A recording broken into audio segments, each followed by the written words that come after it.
Well, let's continue the conversation as our next guest has written and spoken out against the Trump tariffs for over 10 years. Steve Schmidt ran Republican campaigns and war rooms, including those for George W. Bush and John McCain's presidential bids. He has since left the Republican Party and has founded a Substack called The Warning with Steve Schmidt. Steve Schmidt, thank you for joining us.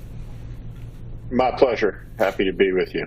So as I said, you have written and essentially come to Canada's defense by criticizing Trump's languaging around making this country the 51st state. Why did you decide to do that? It's a moral outrage, and every American should feel outraged by it. Canada is a charter member of the nations that rebuilt the world from the ashes. Canadian boys landed on Juno Beach next to American and British and French and Poles and Dutch and all of the members of the United Nations that together came to a redwood grove in Muir Woods outside of San Francisco to remember the life of Franklin Roosevelt. And the plaque there commemorates it and his life on behalf of the United Nations that he founded as an apostle of peace. Roosevelt and Mackenzie King, the Canadian Prime Minister, late at night in the 1944-1945 timeframe are imagining the world to be. And Roosevelt says to him that he hopes it will endure for as long as everybody who is alive on the day the war is won is still alive. The youngest of those people are 80 years old. What Donald Trump is smashing is the Atlantic Charter, is the agreements in Quebec and Tehran and Yalta that laid the foundation for the greatest period of prosperity in world history. And as an American, one of the great blessings we have is the great nation to our north that we are intertwined with by family connection, by blood connection, by sacrifice.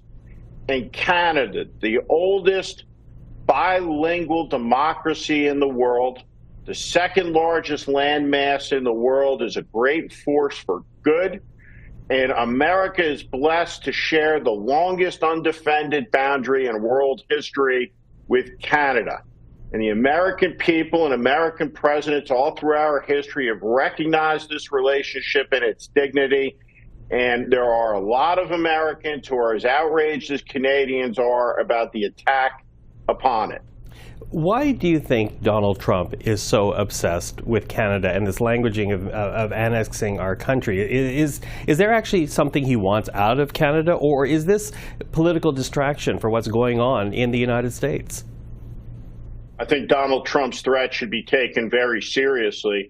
He waited for 2 hours on a phone for Vladimir Putin to pick up. I can't explain to you what his fetish is, what it may be. I just know that Donald Trump admires every strongman and autocrat. It seems to have fantasies that they together will divide up the world, that he's some sort of Caesar, a new king, that Elon Musk is his duke, his prime minister, free to roam the planet, spending hundreds of millions of dollars here and there to destabilize democracy while delivering Hitler salutes that he says are not Hitler salutes, and so on and so forth. The reality is that Donald Trump is a predator who sees riches in Canada, does not see our shared values and ideals. He sees things.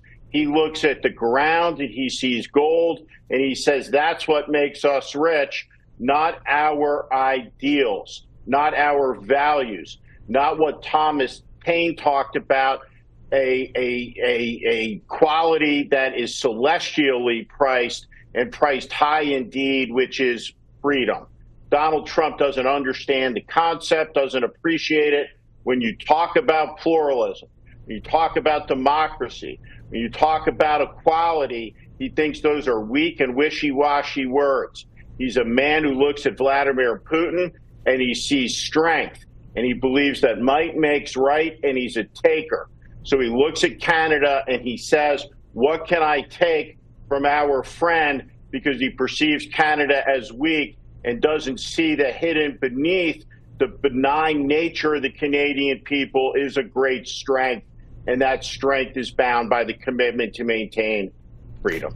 Now, you say, in fact, that Canada needs to be a rattlesnake and strike back against Trump. What do you mean by that? What should Canada be doing right now? Well, the rattlesnake is a great animal to use as a metaphor. Best way to avoid a snake bite is don't pick up the snake. This is $1 trillion trading relationship, and if Canada is to be pushed into a recession by Donald Trump's madness, then what Canada needs to do is push America into recession.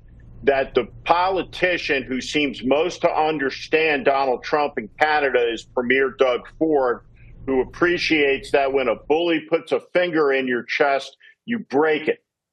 You don't take a step backwards. And if it comes to it, the American people need to have the lights turned out on them by the Premier of Ontario to get their attention that Donald Trump's economic war, and it is an economic war, will not be cost-free for Americans. And so Donald Trump has to be stopped. And what stops Donald Trump is a quick cratering of the economy by people escalating and not being pushed around, not being jerked around, whim from erratic whim day to day, while 40 million people are made to feel anxious, unsafe. Our democracies are bound together by what Roosevelt called the four freedoms: freedom of speech, freedom of faith and religion, freedom from fear, and freedom from want. And Donald Trump is using fear as a weapon, and he's trying to destabilize the economy to weaken Canada politically. And what I would say is to Canadians, do not spend $1 in the United States. Do not go on vacation in the United States. It's a $20 billion part of the American economy. Take it away. What I say to Americans who are friends of Canada, go to Canada on vacation this summer. Go ski in Canada this winter. Stand by Canada as Canada is under assault and attack by an American president who seeks to obliterate what generations of Americans and Canadians built together, which is a model for human dignity across a vast frontier. And so the answer to all of this is no thank you. We have to hold firm, and we have to make clear that Donald Trump's White House understands both the American side of the border and the Canadian side of the border will not tolerate this insanity. Steve Schmidt, I appreciate the time. Thank you for the words this evening. My pleasure.